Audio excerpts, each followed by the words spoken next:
O espelho ficou para trás, mas o peso dele ainda estava sobre mim. Caminhei devagar até a mesa. Ela não era grande, mas parecia carregar séculos. A madeira estava marcada por sulcos do tempo. Não era um móvel, era um corpo que lembrava. Havia papéis espalhados, alguns dobrados, outros amarelados. Um deles ainda mantinha a borda levemente enrolada, como se tivesse sido tocado por dedos que hesitaram antes de partir. Não precisei ler, bastou olhar. Percebi que ali não havia palavras, havia o silêncio entre elas. E foi nesse vazio que senti Fernando Pessoa respirando por dentro da madeira. Ele disse certa vez: fui mais espectador de mim mesmo do que ator.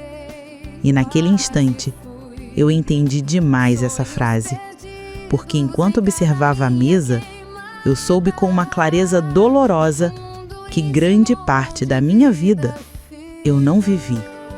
Eu apenas assisti. Vi festas, promessas, dias que brilharam como se fossem eternos, e todos passaram sem que eu estivesse realmente dentro deles. Talvez seja isso que o tempo deixa sobre a mesa, vestígios da vida que não teve coragem de existir, vestígios do que quase aconteceu, do que quase fomos, do que quase amamos. E esse quase pesa mais do que tudo que realmente aconteceu. Há uma solidão que não nasce da ausência, mas do excesso de possibilidades perdidas. O silêncio ao meu lado não me consolava, mas me reconhecia.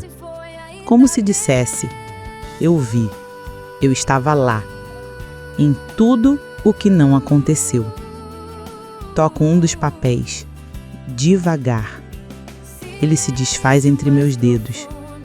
Não resistiu ao tempo, mas algo nele ainda pulsa, como se certas memórias só existissem quando estamos prontos a escutá-las. E só agora eu estou.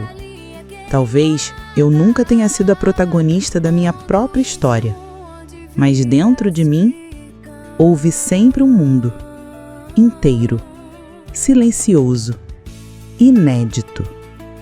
Talvez esse mundo nunca tenha saído de dentro de mim. Talvez seja por isso que dói.